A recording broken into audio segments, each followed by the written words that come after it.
เชียงทองมีหลายคนที่เขานักลาบูชาได้ Are you sure? yeah Do not look at that. no let's go guess ไปต้องไปทบทวนไปขับสามเธออยู่ลงโอ้ยทางงามแท้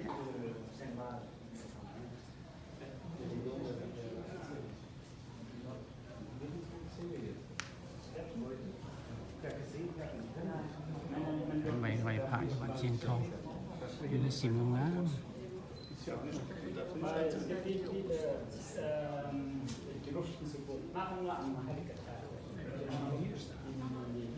我们磕过头吗？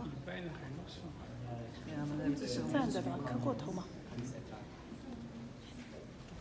Good luck. จะจับต่อเลยจับต่อไปที่นู่นก็จะไปนะไปเถอะ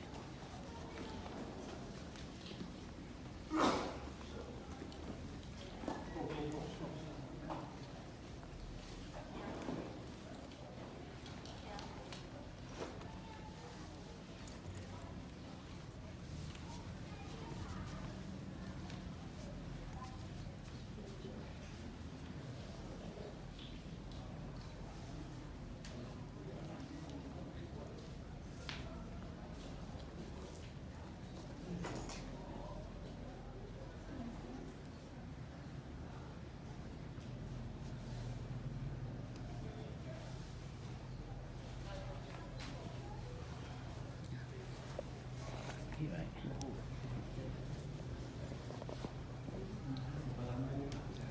งามแท้อยู่ในวัดเชียงทองงามสดใสนี่ข้องใหญ่ได้มีบ่มี